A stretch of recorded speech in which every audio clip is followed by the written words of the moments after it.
La définition de l'agroécologie pour Terre et Humanisme, c'est la même que celle de Pierre Rabhi.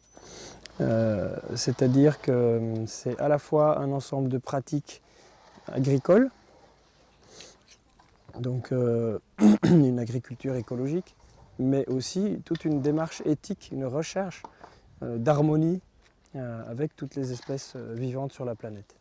Et donc, en conséquence, l'agroécologie intègre l'éco-construction, l'agriculture écologique, l'éducation, disons, des enfants d'une manière différente de celle qu'on a vécue jusqu'à présent, ou plus ou moins. Des relations plutôt d'amitié, de collaboration plutôt que de compétition, etc. etc. Donc l'objectif étant de vivre sur une planète en harmonie, ce qui est largement possible. Largement possible. Ici, au Mas de Beaulieu, on aménage le site de manière écologique et petit à petit. Donc on a un allié qui est le temps, la patience, des choses comme ça. On a une chaudière maintenant qui est une chaudière à bois. On a une phytoépuration. On a des panneaux solaires un peu partout.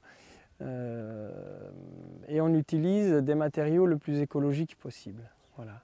Et on essaye d'être également dans l'économique, ce qui est possible, mais qui en général demande à être assez simple dans les choses. Voilà. Alors on est aussi des touche-à-tout, c'est-à-dire qu'on ratisse large, disons, dans toutes les pratiques écologiques de jardinage. Donc on s'inspire de la biodynamie, de la permaculture, du jardinage écologique, systématiquement. On va explorer, on explore, voilà. On expérimente, on produit et on forme les gens qui viennent ici. Ces trois pôles qui se nourrissent. Voilà. La manière dont on travaille et nos pratiques sont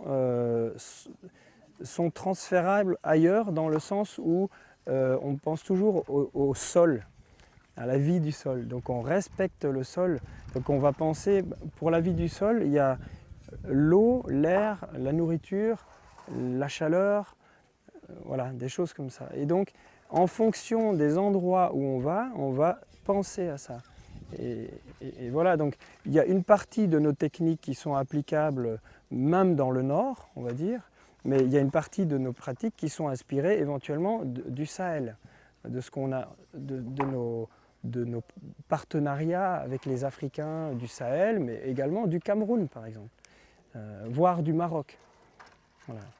Donc l'agroécologie, elle est universelle. L'agroécologie passe partout, largement. Au niveau de nos formations, eh bien, on devient de plus en plus, disons, intéressant pour des gens. Pour même des gens qui viennent du Nord, ils vont trouver des choses ici qui sont très intéressantes. Parce qu'on est dans une situation qui est tellement difficile climatiquement et disons pédologiquement qu'on est sur le fil du rasoir en permanence. Et donc c'est là qu'on apprend le plus de choses. Et du coup que nous on peut transmettre aussi le plus de choses. Actuellement, si on devait refaire tout ce qu'on a fait, on le ferait totalement différemment. Donc ce qui est bon signe. Parce qu'on a appris vraiment des choses très très intéressantes. Notre public, il est de tout ordre. On a surtout, je dirais, un public un petit peu... c'est un peu grand public, on va dire.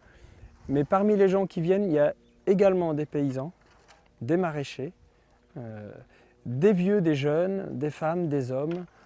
Donc on a vraiment un public qui est très très variable. Et pour nous, c'est très important. Donc on a aménagé également, par exemple, le bénévolat ici, de sorte que des gens qui n'ont qu'une semaine de disponibilité dans l'année puissent venir. Et donc ça fait qu'on a vraiment des gens de tous les milieux qui viennent ici, quoi. Et de plus en plus de personnes pointues en agriculture ou même en maraîchage, en jardinage. Voilà. Ouais. Et puis on a des retours aussi, des gens qui passent par ici qui sont super. Y compris des débutants complets qui font un super jardin dans la foulée du stage, quoi. Donc, ça...